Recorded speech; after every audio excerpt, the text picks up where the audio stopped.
I bought this at local Pride Fest last year, and I love this shirt. Very on brand for what we're talking about today. Hello, my name is Liz Ashley, and welcome to my channel. I'm sorry, I sound sick. I am sick, so I apologize. So today we are going to be talking about Nancy Mace, because she has been going crazy lately, because I guess she just hasn't been getting enough attention. I don't know. Like, I feel like anytime Nancy Mace is not in the news or like not in the spotlight, she always has these like crazy theatrics to get in the spotlight. Like, she just wants attention. That's like all she wants. And so we're going to talk about Nancy Mace just being Nancy Mace. Nancy Mace, if you don't know, she's a congressperson, and she is, I don't remember what state she's from, but she's so crazy, okay? She's crazy, and she's consistently crazy. Nancy Mace is wild, okay? She once came to Congress with an A on her shirt, and I did a whole video about this, and I'm pretty sure the A was because she was one of the people who voted to oust Kevin McCarthy. Can you explain the A on your shirt and why you wore it? I'm wearing the scarlet letter after the week that I just had last week, being a woman up here and being demonized for my vote and for my voice. God, what a time. What a time, man. What a time. I remember when that happened, and it was like so delightful. It was great. And now now here we are. Look at us now. It's crazy that those are happier times. But here we are. So she wore like this scarlet letter on her to Congress. It was ridiculous. It was ridiculous. It was so ridiculous. She does this just to get attention. This is like her ploy to get attention because she doesn't have actual policies that she's fighting for. All she's doing is being homophobic and transphobic because she doesn't have any actual policies that'll help anyone materially at all.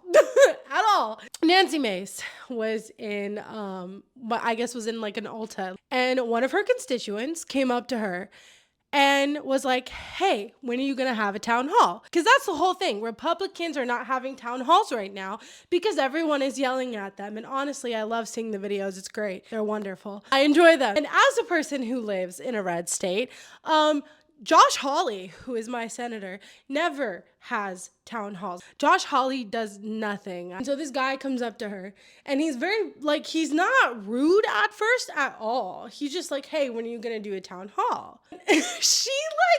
She gets so defensive and she gets so upset, and she's like, I do town halls all the time. I do town halls all the time. It's like, no, you don't. No, you don't. Like, no, you don't. I know you don't. I know you don't. Like, I know you don't. Okay. So, and she's like, well, I already had one this year. I already had one this year. And he's like, okay, well, then are you going to have any more? She's like, well, I did some last year. And it's like, that's not the question. That's not the question, ma'am. I'm sick and tired of Democrats and Republicans who are upset when their constituents have the audacity to ask them questions about their effing job. It's really crazy that you think you can't be held to account. It's like, no, people voted for you. This is your job. Like, if one of your constituents is gonna ask you, when are you gonna do your job? Like, I don't feel like that should be something you get defensive about. Like, you think that you shouldn't be held accountable for your actions. You think that people shouldn't be able to come up and talk to you about your rhetoric, about how you talk. And I think, Democrats are doing it too. Like, they get mad when people protest them. They get mad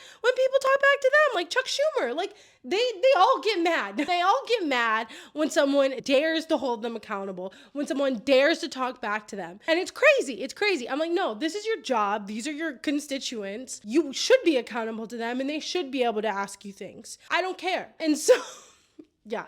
And so he comes up to ask her that. And here's the video. And she posted this, mind you.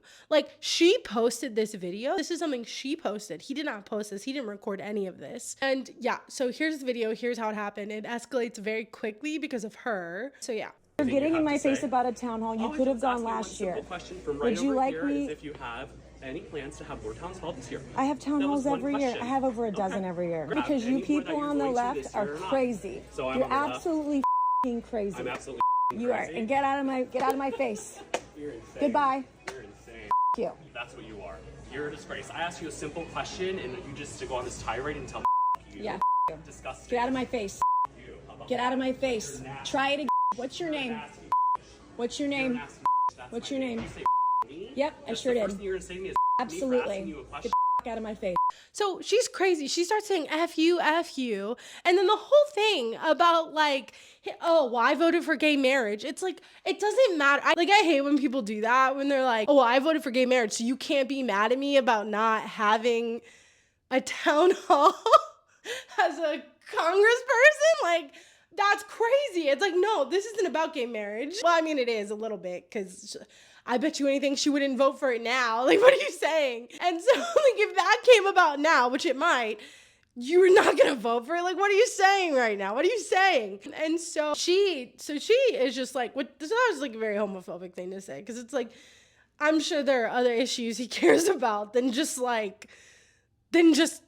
gay marriage. Like, I think it's crazy that she thought that this was good. And then the part that gets me, the part that like really just like irritates me on such such a foundational level, like something that just like really bugs me, is then she comes out and she tries to be like all feminist with it. And I hate this. I hate when women do this. They're like, they wanna be like feminist, or they wanna be whatever when it comes to like them and their rights and what they want for themselves. But then when it comes to everybody else, every other marginalized group, they don't. They're like, well, you know, do they need rights? Do they actually need rights? Like, it's so frustrating.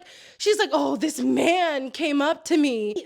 Bro, he wasn't even close to you. He was so far away from you. He wasn't even near you. You're the one who escalated it. He asked you a simple question and you started screaming F you. It's really ridiculous that you think that he looks bad in this situation. I'm like, you just look crazy. And then you coming out and being like, oh, these men, it's crazy that these men can just come up to us. It drives me insane, because it's like, you don't care. You don't mean any of this. You are just using this. You are using real fear women have to basically scapegoat out of an issue that you created. You posted this. You didn't have to post this. Nancy Mace is a joke, man. Like, she is such a joke. She is so ridiculous. No one should take her seriously. There's the first trans congresswoman in Congress, and she was making it harder for her. When Sarah McBride came to Congress, Nancy Mace, the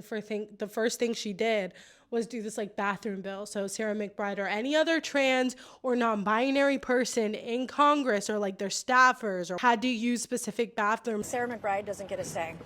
I mean, this is a biological man. He does not belong in women's spaces, women's bathrooms, locker rooms, changing rooms, period, full stop.